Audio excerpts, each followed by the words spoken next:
हाँ, तो बच्चों कैसे हैं आप?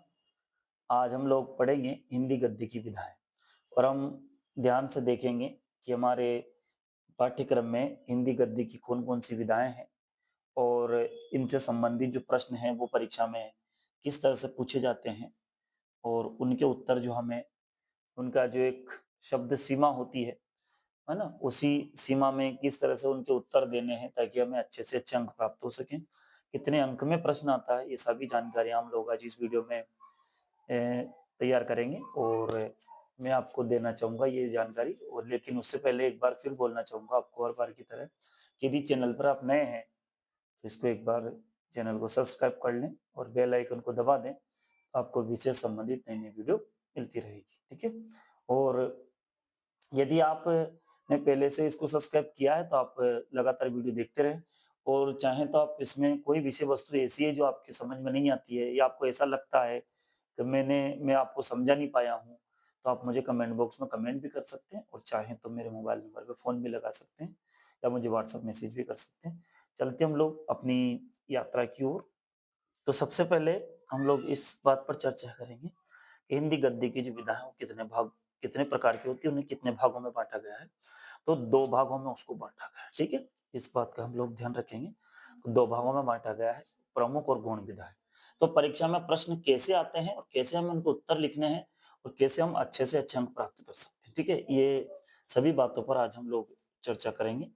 तो देखते हैं हम लोग कैसे आते हैं प्रश्न और कैसे हम लोग उन पर चर्चा करेंगे और किस तरह से हम लोग अच्छे से अच्छे उत्तर लिख पाएँगे। तो ये देखते हैं हम लोग, चलते हैं अपनी यात्रा को आगे बढ़ाते हैं। तो सबसे पहले 2 विधाएँ होती है गद्य की, 2 प्रकार की होती है, प्रमुख और गौण, ठीक है? ये कई बार प्रश्न आया कि प्रमुख विधाएँ कौन-कौन सी होती है, गौण विधाएँ कौन-कौन सी होती है या फिर प्रमुख विधाएँ कौन-सी होती है, उनके नाम लिखिए या गौण विधाएँ कई बार हम कन्फ्यूज़ हो जाते हैं और इधर से उधर लिख देते हैं या कभी वो प्रश्न वे बहु जो अपना वैकल्पिक प्रश्न आता है वस्तुनिष्ठ उसमें वो 4 जो विकल्प देता है, उसमें से वो 3 दे देता है और फिर 1 इसमें से देता है, फिर बताता है वो पूछेगा कि निम्न में से गौण विधा कौन-सी है? तो हम लोग कई बार कन्फ्यूज़ हो जाते हैं और हमारे नंबर कट जाते हैं। तो इस बात का हम ध्यान अच्छे से तैयार कर लें कि केवल ये आप एक याद कर लें, दूसरी अपने आप याद हो जाएगी कि निबंध, नाटक, कहानी, उपन्यास, एकांकी और आलोचना। ये 6 जो हैं ये प्रमुख विधाएँ हैं। इसके अलावा बाकी की जितनी भी विधाएँ होती है गद्य की, वो सब गौण विधाएँ होती है। इस बात का ध्यान रखेंगे, तो आप लोग कन्फ्यूज़ नहीं होंगे, है ना? एक ये याद कर ले कि 6 हैं, 6 यदि में 6 अच्छे से याद कर लें, इसके अलावा इनका नाम ज़रूर याद करना है, बाकी इनमें से यदि कभी वो नेगेटिव प्रश्न पूछे तो हम लोग कन्फ्यूज़ ना हों। तो 6 विधाएँ होती है प्रमुख और ये बाकी के गौण हैं जीवनी, आत्मकथा, रेखाचित्र, संस्मरण, यात्रा वृत्तांत, रिपोर्टाज, भेंट वार्ता तय है ये ना, कन्फ्यूज़ ना हो आप। भेंट वार्ता और इसके बाद फिर अगला है ना? ये आप लोग कन्फ्यूज़ ना हो, मैं यहाँ लिख देता हूँ इसको, है ना? भेंट वार्ता, है ना? और इसके बाद फिर साथ में डायरी लेखन, ठीक है? तो इस बात का हम लोग ध्यान रखेंगे। इसके बाद आगे बढ़ते हैं हम लोग, है ना? अब एक प्रश्न जो मैंने आपसे कहा था कि हम लोग केवल अ, वही विषय वस्तु तैयार करेंगे जो परीक्षा में आती है। तो इनका पूरा विवरण पढ़ने की जगह हम लोग केवल प्रश्नों पर चर्चा कर लेते हैं। तो फिर अगला प्रश्न पूछा जा सकता है जिसकी संभावना है, जो कि कई बार पूछा भी गया है कि कहानी के तत्व बताइए, उपन्यास के तत्व बताइए, नाटक के तत्व बताइए और एकांकी के तत्व बताइए। तो चारों के तत्व पूछे जाते हैं और तत्व जो हैं, चारों का जो उत्तर है वो एक जैसा ही। इनका सूत्र है कपास दे भाव। ठीक है ना? अब इसके बाद है फिर कपास दे भाव। अब इसके बाद हम लोग इनका इनका विवरण देखते हैं। सबसे पहले कथा वस्तु पहला है, कैसे कथा वस्तु? पात्र से प जो मेरे पास है पात्र एवं चरित्र चित्रण या फिर पात्रों का चरित्र चित्रण, ऐसा भी लिख सकते हैं हम लोग, ठीक है? कन्फ्यूज़ ना हो आप लोग। स से संवाद योजना, जो उनकी आपस में संवाद होता है, बातचीत होती है, वो संवाद योजना और इसके बाद फिर चौथे में देश काल वातावरण, है ना? 5वां भाषा शैली और छठा उद्देश्य। ये जो 6 तत्व हैं, ये कहानी, उपन्यास, नाटक और एकांकी, है ना? हालाँकि कुछ लोग अभिनय तत्व भी मानते हैं नाटक और एकांकी में। लेकिन प्रमुख ये हैं है ना? आप इनको अच्छे से तैयार कर लें, है ना? इसके अलावा और भी मुझे आवश्यक जानकारी लगेगी इनके बारे में तो मैं आपको वीडियो में दे दूँगा, लेकिन आप फिलहाल ये चीज़ें तैयार कर लें। तो इनके तत्व हैं, है ना? चारों के तत्व पूछे जाएँ तो अपने को एक जैसे ये सूत्र है इसका कपास, दबाव और इस तरह से 6 तत्व हम लोग याद कर सकते हैं, ठीक है? और इसके बाद हम देखते हैं कि हमारी परीक्षा में अंतर पूछे जाते हैं और आप पेपर उठा के देख लीजिए, चाहे आप आज से 10 साल पुराने पेपर उठा लीजिए, 9वीं से 12वीं तक का, एक प्रश्न अवश्य वो अंतर देगा, चाहे वो कहानी उपन्यास में दे, एकांकी नाटक में दे, खंड काव्य महाकाव्य में दे, रेखा चित्र और संस्मरण में दे, है ना? या फिर जीवनी आत्मकथा में दे, मुहावरे लोकोक्तियों में दे, संधि समास में दे, है ना? किसी में भी दे, लेकिन अंतर वाला प्रश्न प्रमुखतया प्रश्न पत्र में छपता है, आता है। तो हम लोग अंतर याद कर लेते हैं। तो सबसे पहले हम लोग तैयार करेंगे, ये 3 तरह के अंतर हैं, कहानी और उपन्यास में अंतर, है ना? और इसके बाद है फिर, है ना? और ये ना, ये इनमें, ठीक है? कहानी और उपन्यास में अंतर, एकांकी और नाटक में अंतर और खंड काव्य और महाकाव्य में अंतर और तीनों का उत्तर एक जैसा है। ठीक है? इसीलिए मैंने एक उत्तर एक जैसा तैयार कर दिया ताकि आप लोगों में इनमें से कुछ भी पूछ ले, तो आप लोग कन्फ्यूज़ ना हो। लेकिन ये केवल इनका ही है। कभी आप रेखा चित्र और संस्मरण में या जीवनी आत्मकथा में ये ना लिख दें, इतना आपको ध्यान रखना है ना? और प्रश्न का उत्तर लिखते समय अपने विवेक का ज़रूर प्रयोग करना है, ध्यान रहे अपने को। सबसे पहले कहानी, कई बार बच्चे इधर का उधर लिख देते हैं, ये भी गलती करते हैं याद होते हुए भी। तो आपको अपने विवेक का प्रयोग करना है और बहुत ध्यान से हर एक विषय वस्तु को हल करना है, तो सीखते हैं हम लोग। अब यहाँ हम लोग यहाँ लिख सकते हैं, मैंने खाली स्थान दिया है। जैसे यहाँ कहानी में कथानक छोटा होता है, एकांकी में कथानक छोटा होता है, खंडकाव्य में कथानक छोटा होता है। ठीक है, तीनों में से जिसका अंतर पूछे। उपन्यास में कथानक बड़ा होता है, नाटक में कथानक बड़ा होता है, महाकाव्य में कथानक बड़ा होता है। तो हम ऐसा याद कर सकते हैं, कथानक छोटा, कथानक बड़ा। ठीक है? इसमें एक मुख्य कथा होती है ना? और इसमें एक मुख्य कथा के साथ-साथ अनेक सहायक कथाएँ होती है ना? मुख्य कथा के साथ-साथ क्या होती है, इनमें एक मुख्य कथा होती है और इसमें मुख्य कथा के साथ-साथ अनेक सहायक कथाएँ भी होती है ना? और इसके बाद है फिर तीसरा इसका कथा का घनत्व होता है इसमें और इसमें कथा का विस्तार होता है, ठीक है? आप चाहे मेरे शब्दों के साथ नोट करना चाहें तो एक और ये भी कर सकते हैं कि इसमें जो है ना, कहानी, एकांकी और खंडकाव्य में जो कथा है वो लक्ष्य की ओर तीव्र गति से आगे बढ़ती है। और इसमें कथा जो है लक्ष्य की ओर धीमी-धीमी गति से धीरे-धीरे आगे बढ़ती है। इसके अलावा इसमें पात्रों की संख्या कम होती है, इसमें पात्रों की संख्या अधिक होती है, तो इस तरह से हम लोग कई सारे अंतर लिख सकते हैं, तैयार कर सकते हैं, पढ़ सकते हैं, समझ सकते हैं। लेकिन परीक्षा में 2 अंक में पूछेगा, तो अपने को 2 अंक लिखने, अधिकतम आप 3 अंक भी लिख देंगे तो भी वो 2 ही अंक देगा। तो अपने को 2 अंतर याद करने हैं, अधिक से अधिक आप 3 अंतर याद कर सकते हैं। अनर्गलम न लिखें, बड़ा उत्तर न लिखें, इस बात का विशेष ध्यान रखें। मैं हर वीडियो में आपको ये बात बताता जा रहा हूँ कि हमें 3-4 पंक्तियों से बड़ा उत्तर नहीं लिखना है किसी भी स्थिति से। कई बार बच्चे 1-1 डेढ़-डेढ़ पेज का उत्तर लिख देते हैं, वो बिल्कुल गलत है। आगे देखते हैं हम लोग। इसके बाद रेखा चित्र और संस्मरण। रेखा चित्र और संस्मरण में अंतर देखो। रेखा चित्र किसी भी साधारण विषय पर लिखा जा सकता है। रेखा चित्र जब लिखा जाता है, तो किसी भी साधारण विषय पर इसको अपन लिख सकते हैं, है ना? या लेखक जो लिख सकता है। लेकिन संस्मरण का संबंध किसी कथा या घटना विशेष से होता है ना? इसका संबंध जो है किसी कथा से या फिर घटना घटी हो हमारे साथ कोई, तो घटना विशेष से होता है, जबकि रेखा चित्र जो है, वो किसी भी विषय पर लिखा जा सकता है। इसके बाद है दूसरा, चित्रात्मक शैली का प्रयोग होता है रेखा चित्र में और संस्मरण में वर्णनात्मक शैली का प्रयोग होता है। ध्यान रखेंगे हम लोग, बहुत आसान भाषा में। रेखा चित्र में चित्रात्मक शैली और संस्मरण में वर्णनात्मक शैली, ये ध्यान रखेंगे ना।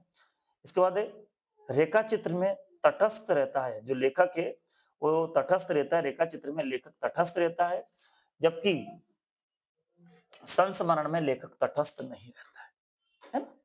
रेखा चित्र में लेखक क्या होता है, तटस्थ होता है। रेखा चित्र में लेखक तटस्थ होता है, जबकि संस्मरण में लेखक जो है वो तटस्थ नहीं होता है, नहीं रहता है। ठीक है, ये 3 अंतर है। आपको तो 2 अंतर से काम है, लेकिन आप 3 अच्छे से तैयार कर लें ताकि परीक्षा में हम लोग कन्फ्यूज ना हो या परेशानी हमें ना खड़ी हो, इस बात का हम लोग ध्यान रखें। ठीक है, आगे चलते हैं हम लोग और अगले अंतर की ओर। इसके अलावा ये है जीवनी और आत्मकथा में अंतर, ये भी पूछा जाता है अक्सर। तो जीवनी किसी दूसरे व्यक्ति के द्वारा लिखी जाती है, आप अच्छे से जानते हैं जीवनी किसी दूसरे व्यक्ति के द्वारा लिखी जाएगी और आत्मकथा स्वयं के द्वारा लिखी जाती है। आत्मकथा स्वयं लिखता है लेखक और जीवनी जो है किसी दूसरे व्यक्ति के द्वारा लिखी जाती है। ठीक है, जीवनी किसी महापुरुष के जीवन का वर्णन होता है ना। जीवनी हर कोई नहीं, हर किसी के ऊपर नहीं लिखी जाती। जीवनी किसी महापुरुष के जीवन का वर्णन होता है या होती है, और आत्मकथा सामान्य से सामान्य व्यक्ति स्वयं के जीवन पर लिख सकता है। कोई भी व्यक्ति लिख सकता है, सामान्य सामान्य व्यक्ति को लगा कि मैं अपने ऊपर आत्मकथा लिखूं, तो स्वयं व्यक्ति भी आत्मकथा लिख सकता है। इसके बाद फिर जीवनी में लेखक तटस्थ रहता है। जब जीवनी लिखी जाती है तो जीवनी में ध्यान रखें इस बात का, लेखक तटस्थ रहता है, लेकिन आत्मकथा में लेखक तटस्थ नहीं रहता है ना। आत्मकथा में लेखक तटस्थ नहीं होता, क्योंकि जीवनी में लेखक जो है तटस्थ होता है।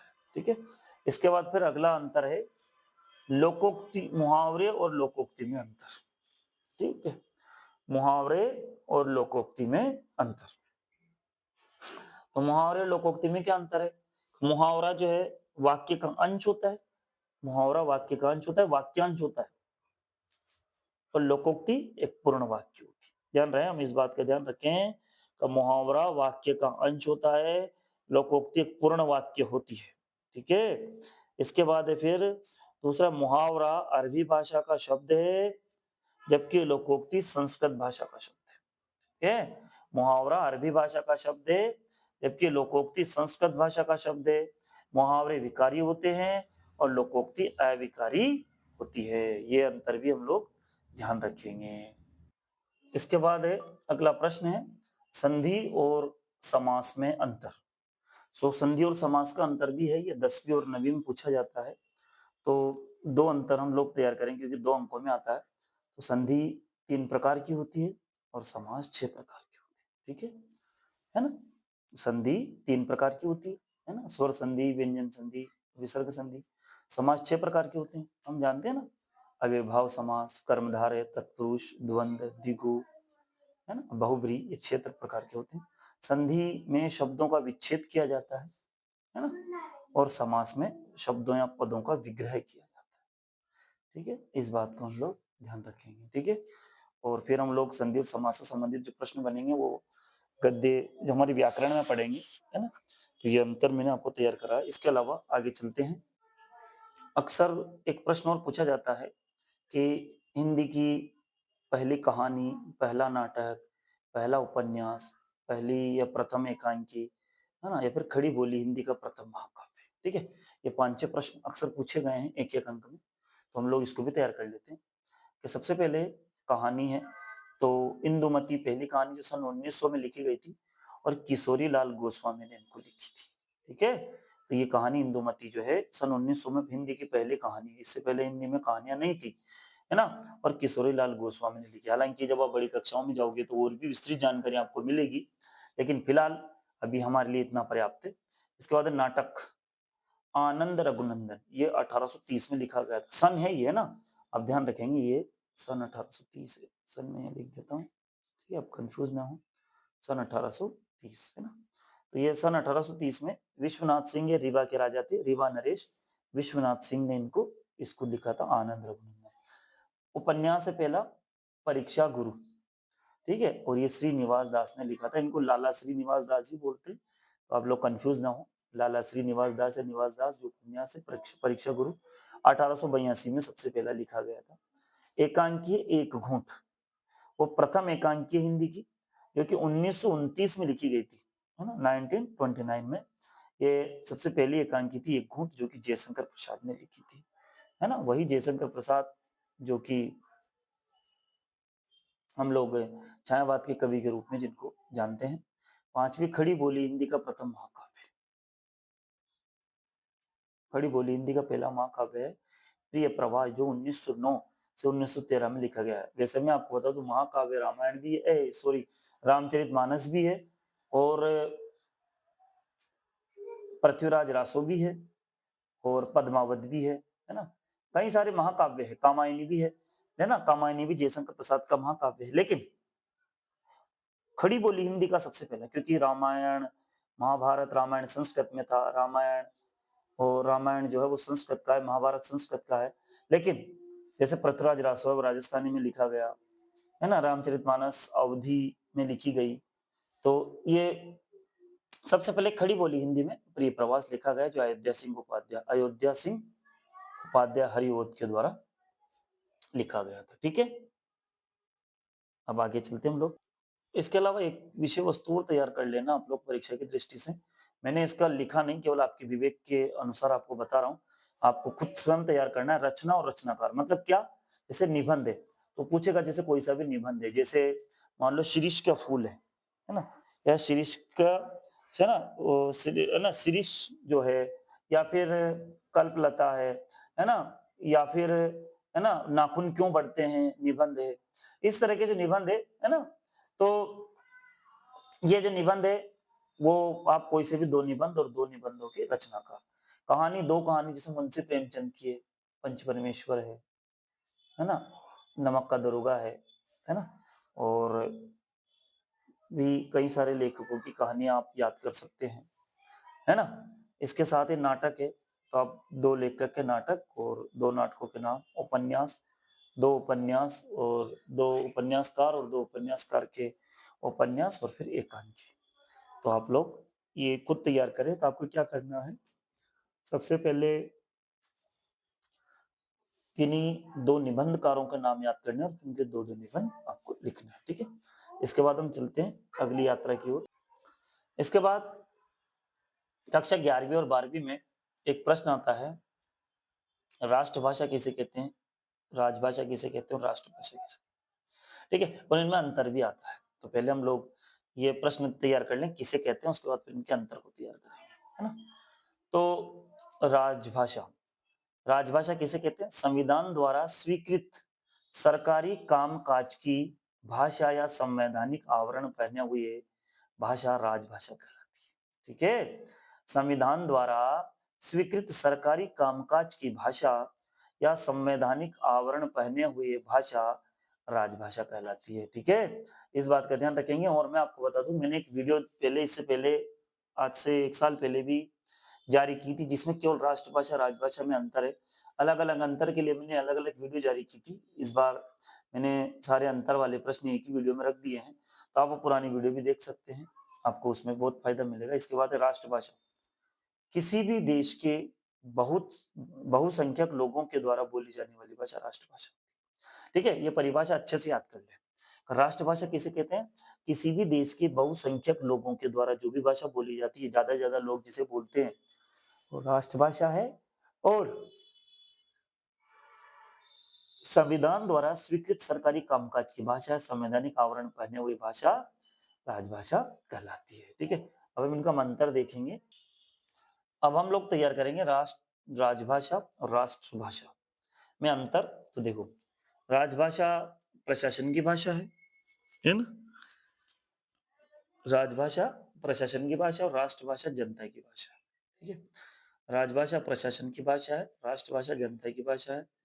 राजभाषा प्रयोग का क्षेत्र, जो क्षेत्र है इसका सीमित होता है, ये सीमित है। राजभाषा प्रयोग का क्षेत्र सीमित होता है और राष्ट्रभाषा के प्रयोग का क्षेत्र व्यापक होता है। ठीक है, तीसरा, राजभाषा नियमों में बंधी होती है, राष्ट्रभाषा स्वतंत्र या मुक्त प्रकृति की होती है। चौथा है, इसकी शब्दावली सीमित है, यानी राजभाषा की शब्दावली सीमित है और राष्ट्रभाषा की शब्दावली विस्तृत है। ठीक है, तो आप लोग को तो 2 या 3 याद करनी है, तो ऐसा भी कर सकते हैं। राजभाषा प्रशासन की भाषा, राष्ट्रभाषा जनता की भाषा। राजभाषा की शब्दावली सीमित है, राष्ट्रभाषा की शब्दावली विस्तृत है ना। राजभाषा का प्रयोग का जो क्षेत्र है वो सीमित होता है, जबकि राष्ट्रभाषा के प्रयोग का क्षेत्र व्यापक होता है। तो आप इनमें से जो भी आपको सरल लगे, आप लोग इनमें से तैयार कर सकते हैं। ठीक है, आगे चलते हैं। इसके बाद कुछ महत्वपूर्ण प्रश्न हैं जो हमारी परीक्षा में पूछे जाते हैं। कलम का जादूगर किसे कहा गया? तो रामवृक्ष बेनीपुरी, है ना, रामवृक्ष बेनीपुरी को कहा गया, रामवृक्ष बेनीपुरी। तो कौन है कलम का जादूगर कौन है? रामवृक्ष बेनीपुरी। इस बात का ध्यान रखेंगे हम लोग। कलम का जादूगर है रामवृक्ष बेनीपुरी और कलम का सिपाही है मुंशी प्रेमचंद। ये परीक्षा में अक्सर पूछा जाता है कि कलम का जादूगर रामवृक्ष बेनीपुरी, कलम का सिपाही मुंशी प्रेमचंद। कलम का जो सिपाही है वो जीवनी है एक, जो जीवनी किसने लिखी? मुंशी प्रेमचंद के पुत्र अमृत राय ने लिखी। है ना? मुंशी प्रेमचंद के पुत्र अमृत राय ने लिखी कलम का सिपाही जीवनी जो, ठीक है। तो कलम का सिपाही, ये कलम का जादूगर जो है वो रामवृक्ष बेनीपुरी की रचना है। और इसके बाद एक कलम का सिपाही मुंशी प्रेमचंद की रचना है ना। और कलम का सिपाही जीवनी किसने लिखी? अमृत राय ने लिखी, जो कि मुंशी प्रेमचंद के पुत्र थे ये। इसके बाद है मुंशी प्रेमचंद का वास्तविक नाम था धनपत राय श्रीवास्तव, ठीक है। ये प्रश्न पूछे जाने लायक है। इसके बाद है फिर उपन्यास और कहानी सम्राट। यदि उपन्यास सम्राट पूछे या कहानी सम्राट पूछे, दोनों में से चाहे उपन्यास सम्राट पूछे या कहानी सम्राट पूछे, तो मुंशी प्रेमचंद है। लेकिन नाटक सम्राट यदि पूछे, ध्यान रहे ये कंफ्यूजन वाले प्रश्न है, तो जयशंकर प्रसाद है। और यदि एकांकी सम्राट पूछे तो फिर डॉक्टर राम कुमार वर्मा है, ठीक है। इस बात का ध्यान रखेंगे अपन लोग कि ये जो मैंने आपको बताया है कि, है ना, एकांकी सम्राट पूछे तो डॉक्टर राम कुमार वर्मा, नाटक सम्राट पूछे तो जयशंकर प्रसाद, और उपन्यास और कहानी सम्राट पूछे तो मुंशी प्रेमचंद, ठीक है। इस बात का हम लोग ध्यान रखेंगे और बाकी और भी महत्वपूर्ण चर्चा हम लोग अगली वीडियो में करते रहेंगे।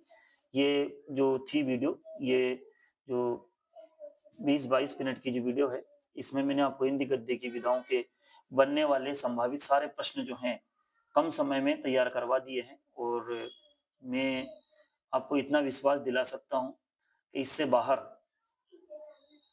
हमारा कोई प्रश्न नहीं जाएगा। और यदि फिर भी ऐसा मुझे लगा कि कोई महत्वपूर्ण प्रश्न बनता है तो मैं आपको अगली वीडियो में एक मतलब जानकारी के रूप में अगली वीडियो में, और मुझे लगा तो जानकारी दे दूंगा। लेकिन अभी तक मेरे शोध में आया। इसके अलावा कुछ आपके विवेक पर आधारित प्रश्न होते हैं, है ना। जैसे कई बार उसने पूछा है कि उपन्यास का नाट्य रूपांतरण संभव है या नहीं है, तो उपन्यास को हम नाटक में लिख सकते हैं, रूपांतरण संभव है, ठीक है। कई बार वो थोड़ा सा अटपटा प्रश्न पूछ लेता है ना। तो इस बात को हम ध्यान रखेंगे कि ये जो उपन्यास सम्राट है, कहानी सम्राट है, इनको ध्यान रखेंगे और बाकी विधाओं को अच्छे से ध्यान रखेंगे।